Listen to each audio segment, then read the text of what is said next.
दोस्तों दान तो आपने बहुत देखे होंगे, लेकिन आज मैं आपको दिखाने जा रहा हूँ वेणी दान।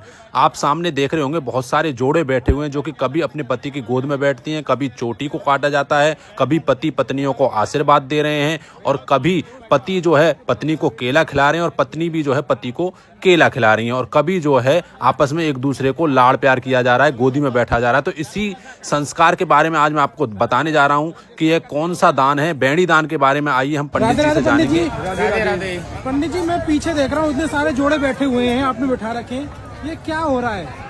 ये वेणी दान हो रहा है। वेणी दान, वेणी दान, हाँ, वेणी संस्कृत शब्द है जी। इसका दो अर्थ होता है। नदी के धारे भी होते हैं और जो स्त्रियां अपना चोटी का बट करती हैं जी, वो भी होता है। तो ये वेणी दान करें मतलब अपने केस का दान कर रही हैं। अच्छा। ये केस का दान, वेणी दान सिर्फ प्रयागराज में होता है जी, और कहीं नहीं होता। क्यों? क्योंकि यहाँ त्रिवेणी संगम है जी। त्रिवेणी का अर्थ क्या है? त्रिवेणी का मतलब मतलब तीन, वेणी मतलब धारा, यहाँ तीन धारा है, गंगा यमुना सरस्वती। उसी प्रकार स्त्रियां अपना बट करती, चोटी करती, तीन लेयर्स करती, तीन बट से जी, ठीक है, करती तीन बट से, लेकिन दिखता दो है, दायां बायां, राइट लेफ्ट, मिडिल वाला गुप्त रहता है। उसी प्रकार से यहाँ पे गंगा न सरस्वती की त्रिवेणी है जी। तो गंगा न दिखती, सरस्वती गुप्त है जी, ठीक। एक ये है। दूसरा, इस प्रयाग क्षेत्र के इष्ट देव हैं वेणी माधव, है तो 12 माधव, लेकिन वेणी माधव प्रयाग क्षेत्र के इष्ट देवता है, प्रधान देवता है। तो शास्त्रों में बताया गया कि वेणी माधव भगवान जो है सबसे पहले भगवान श्री कृष्ण और उनकी धर्मपत्नी रुक्मिणी ने यहाँ वैदान किया और उन्होंने वेणी माधव के नाम से यहाँ विराजमान हो गए। यहाँ मंदिर है वेणी माधव भगवान जी। और पूरे भारत में कहीं जाएंगे आपको वेणी माधव का मंदिर नहीं मिलेगा, राधा कृष्ण का मिलेगा जी। भगवान ने किया, वेणी माधव ने यहाँ वैदान, वो तो समझ के हम मानव लोग करते हैं, लेकिन भगवान ने क्यों किया, उसके पीछे का कारण क्या है जी? मनुष्य का जो समूल दोष प्रसिद्ध है वो कहाँ रहता है? उसके केस में रहता है।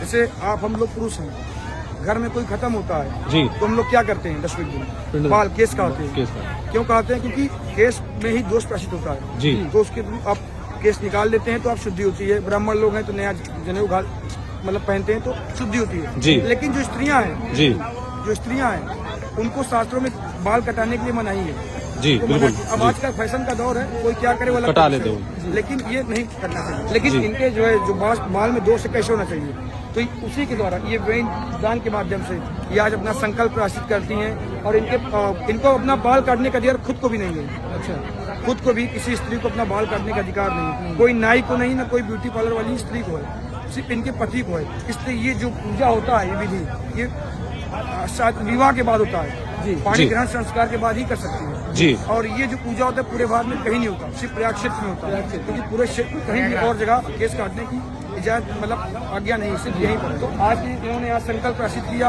अपने पति के साथ पूजा करेंगे। अभी कुछ देर बाद आप देखेंगे इनका पति हल्की मार की गोद बैठेंगे। अच्छा, क्योंकि विवाह के उपरांत, विवाह के पूर्व उनके माँ बाप उठाते हैं उनका भाव, विवाह के उपरांत उनका पति उनके पूरे जीवन भाव उठाता है। अच्छा, तो उनके गोदी बैठेंगी, इनका पति इनका तीन बट करके इनका चोटी करेगा जी। चोटी करने के बाद नीचे का थोड़ा काटेगा, काटने के बाद कटे हुए केस का पूजा करेगा जी। केस पूजा करने के बाद त्रिवेणी को अर्पण करेगा। मतलब ये दान और कोई नहीं सकता, ब्राह्मण नहीं सकता। तो इनका और दोष बहुत प्राची लगते हैं, मासिक दोष, गर्भ धारण दोष, प्रसूतिका दोष, उसी के उद्धार के लिए इन्होंने वेणी दान किया। अब करेंगे उसके बाद केस को पूजा करेंगी और त्रिवेणी को अर्पण कर देंगे। मतलब इनका जो दोष रहता आज तक था, ये त्रिवेणी माँ को अर्पण कर देंगे। ये पूजा जीवन में एक ही बार होता है, बार बार होता है। आज इन्होंने किया, फिर कभी आए तो नहीं कर सकते जी पंडित। हाँ, ये एक ही बार। तो ये पूजा शादी के बाद ही होती है? शादी के बाद एक ही बार होता है और पत्नी के साथ, धर्म पत्नी के साथ होता है।